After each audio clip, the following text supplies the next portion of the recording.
Hello friends, आज हम पढ़ेंगे वर्तमान भारतीय समाज का अपना नेक्स्ट टॉपिक, जिसमें हम पढ़ेंगे राष्ट्रीय एकता एवं अंतर्राष्ट्रीय सद्भावना के लिए शिक्षा।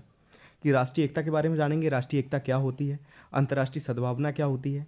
ठीक है, तो ये दोनों टॉपिक इंपॉर्टेंट है। इसके बाद एक टॉपिक और बचेगा आपका, उसके बाद इसका सिलेबस कंप्लीट हो जाएगा। ठीक है, तो जान लेते हैं राष्ट्रीय एकता के बारे में।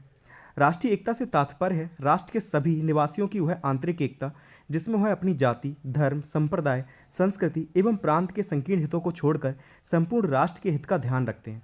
तो राष्ट्रीय एकता के बारे में आप सभी अच्छे से जानते होंगे कि राष्ट्रीय एकता क्या होती है। तो राष्ट्रीय एकता वही है जिसमें जो व्यक्ति होते हैं वो अपना धर्म भूल जाते हैं, अपनी जाति भूल जाते हैं, अपना संप्रदाय भूल जाते हैं, संस्कृति भूल जाते हैं। ठीक है, सभी हितों को छोड़कर सिर्फ देश के हित के बारे में सोचते हैं। ठीक है, अपने राष्ट्र के हित के बारे में सोचते हैं। अर्थात सभी निवासियों का राष्ट्र के विकास के लिए एकजुट होकर कार्य करना राष्ट्रीय एकता कहलाता है। राष्ट्रीय एकीकरण एक भावना है जो देश के सभी नागरिकों को बांधती है।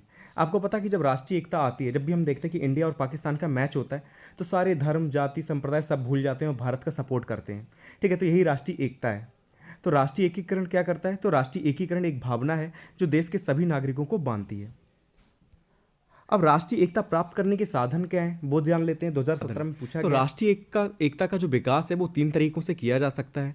इसमें पहला बौद्धिक साधन आ जाते हैं, फिर शारीरिक साधन और तीसरे आपके संवेगात्मक साधन। बौद्धिक साधन में आपकी 2 क्रियाएं आती हैं। एक आती हैं पाठ सहगामी क्रियाएं, जिनमें हम प्रतियोगिता के माध्यम से या डिबेट के माध्यम से या अन्य कार्यक्रम के माध्यम से हम क्या करते हैं, राष्ट्रीय एकता का विकास करते हैं। दूसरा आता है पाठ्यक्रम क्रियाएं, जो आपके पाठ्यक्रम में चीज़ें शामिल की जाती हैं। आपने देखा कई चैप्टर ऐसे शामिल किए जाते हैं जिससे आपके अंदर राष्ट्रीय एकता का विकास होता है। ठीक है, जैसे हमने अंग्रेज़ों वाला चैप्टर शामिल कर दिया उसमें, या भारत पाकिस्तान युद्ध शामिल कर दिया, या भारत चीन युद्ध शामिल कर दिया। तो इससे भी पाठ्यक्रम क्रियाएं के माध्यम से भी हम क्या करते हैं, राष्ट्रीय एकता का विकास कर सकते हैं, या लोकगीत या कहानियों के माध्यम से।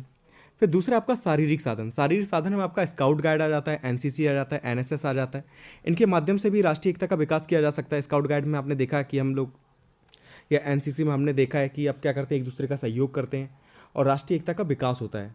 ठीक है, तीसरा आपका संवेगात्मक साधन, जिसमें हम नाटक के माध्यम से, कहानी के माध्यम से, या कोई ऐसा चित्र बनाते हैं या चित्र देखते हैं, इसके माध्यम से हम राष्ट्रीय एकता का विकास होता है। तो ये 3 साधन हैं जिनके माध्यम से हम राष्ट्रीय एकता का विकास कर सकते हैं। अब हम राष्ट्रीय एकता के निर्माण के पक्ष देख लेते हैं कि कौन कौन से ऐसे पक्ष हैं जिनके माध्यम से एकता का विकास होता है। तो पहला है व्यक्तिगत एकता, दूसरा सामाजिक एकता, तीसरा सांस्कृतिक एकता, फोर्थ है आपका संवेगात्मक एकता, फिर भाषाई एकता और लास्ट है आपका आर्थिक एकता। ठीक है, कि एक समाज के जो लोग होते हैं वो आपस में मिलजुल कर रहते हैं तो वो सामाजिक एकता आ जाता है। सांस्कृतिक रूप से लोग जुड़े हुए होते हैं तो वो सांस्कृतिक एकता हो जाएगा। संवेगात्मक रूप से जब एक दूसरे से लोग जुड़े होते हैं तो वो संवेगात्मक एकता आ जाता है। या भाषा के आधार पर, जैसे हिंदी भाषी अलग है, तमिल भाषी अलग है, तो उसके आधार पर जो एकता होती है वो भाषाई एकता आ जाती है। और आर्थिक आधार पर, जैसे अमीर लोगों का ग्रुप अलग रहता है या गरीब लोगों का जो ग्रुप होता है वो एक साथ रहते हैं मिलजुल कर, तो वो आर्थिक एकता के आधार पर जाएगा। ठीक है, तो ये है राष्ट्रीय एकता के निर्माण के पक्ष।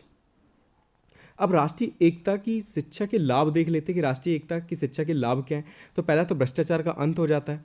ठीक है, लोग मिलजुल कर, अगर मान लिया कोई ऐसा व्यक्ति है, कोई नेता है, वो भ्रष्टाचार कर रहा है, तो आप लोग मिलजुल कर रहते हैं तो आप भ्रष्टाचार का अंत कर सकते हैं। ठीक है, मिलजुल कर रहेंगे, आप प्रेशर डाल सकते हैं गवर्नमेंट के ऊपर, तो इससे भ्रष्टाचार का अंत होता है। दूसरा सामाजिक प्रगति में भी सहायक होता है कि लोग मिलजुल कर अपने जो वो चाहते हैं वो अपनी मांग रख सकते हैं गवर्नमेंट के सामने, तो सामाजिक प्रगति भी होती है। तीसरा है कि स्वार्थपूर्ण भावनाओं का त्याग कर सकते हैं। फोर्थ है आपका राजनीतिक एकता बनाए रखने में भी सहयोगी है। ठीक है, राष्ट्रीय एकता होगी तो राजनीतिक जो एकता है उसे बनाने में भी सहयोगी है। फिर राष्ट्रीय एकता शिक्षा से हानि क्या है और इसके दोष क्या हैं। ठीक है, राष्ट्रीय एकता की जो शिक्षा दी जाती है उससे हानि क्या है और उसके दोष। तो पहला है संकुचित राष्ट्रीय भावना का विकास। जो राष्ट्रीय भावना का विकास होता है वो संकुचित रूप से होता है। दूसरा है कि पृथकता की भावना का विकास। तीसरा है कट्टरवादी दृष्टिकोण का विकास, कि लोग कट्टरवादी बन जाते हैं। ठीक है, ऐसी दृष्टिकोण का विकास हो जाता है। फिर है व्यक्तिगत स्वतंत्रता का हनन। ठीक है, जो व्यक्तिगत स्वतंत्रता होती है उसका भी हनन होता है। तो ये राष्ट्रीय एकता की शिक्षा से हानियाँ हैं और इसके दोष हैं। अब हम जान लेते हैं अंतर्राष्ट्रीय सद्भावना के बारे में कि अंतर्राष्ट्रीय सद्भावना क्या होती है। ठीक है, इसके बारे में गोल्ड स्मिथ ने क्या कहा है वो देख लेते हैं। तो इन्होंने कहा कि अंतर्राष्ट्रीयता एक भावना है जो व्यक्ति को बताती है कि वह अपने राज्य का ही नहीं, ठीक है, अपने राज्य का ही सदस्य नहीं है वरन संपूर्ण विश्व का नागरिक भी है।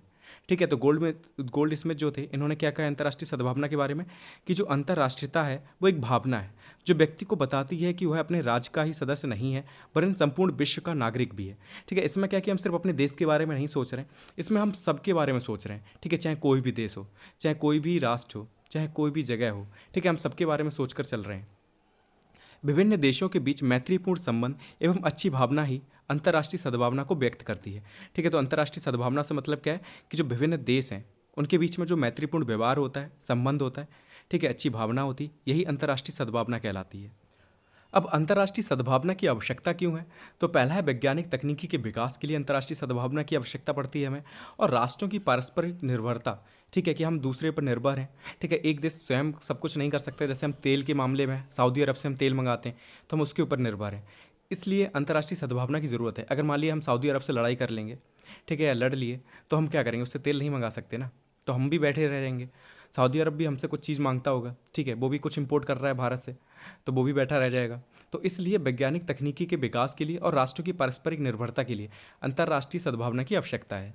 विश्व में शांति बनाए रखने के लिए संयुक्त राष्ट्र संघ की स्थापना की गई। इसका प्रमुख ध्येय है विश्व में शांति बनाए रखना और अंतर्राष्ट्रीय सद्भावना का विकास करना।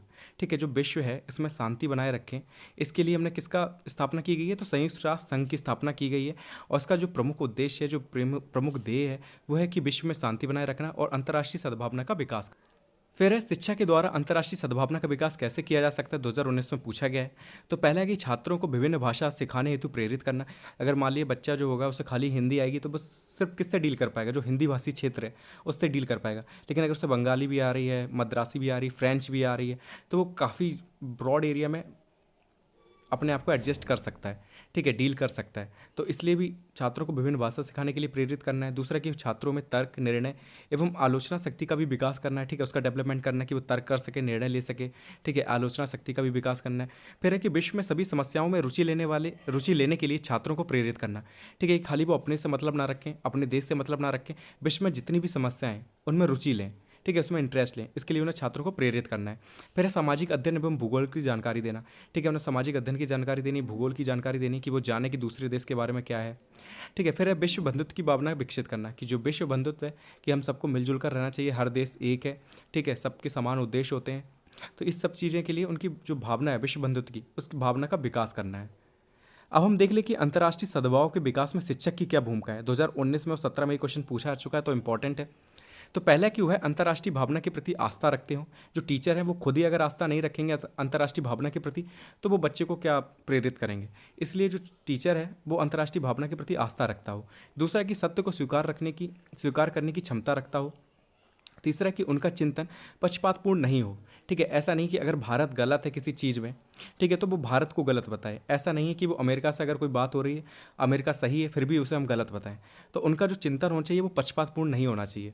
फोर्थ है कि व्यक्तिगत उत्तरदायित्व की भावना हो, ठीक है, जो खुद स्वयं जिम्मेदारी ले सके, अगर वो कुछ गलत है तो उसकी जिम्मेदारी स्वयं ले सके, इसलिए ये चीज़ उसके अंदर होनी चाहिए। और है कि अन्य व्यक्तियों के कल्याण की भावना हो, ठीक है, जो अन्य व्यक्तियों का भी कल्याण चाहता हो, ऐसी भावना उसके अंदर होनी चाहिए टीचर के अंदर, ठीक है। तो अंतर्राष्ट्रीय सद्भाव के विकास में शिक्षक की जो भूमिका है, इन पॉइंट्स को आप लिख सकते हैं, ठीक है। तो ये टॉपिक आपका यहीं पे कंप्लीट होता है, ज़्यादा कुछ नहीं है इसमें, ठीक है। एक बार बस समझ लेना कि अंतर्राष्ट्रीय सद्भावना किसे कहते हैं और कंप्लीट हो जाएगा।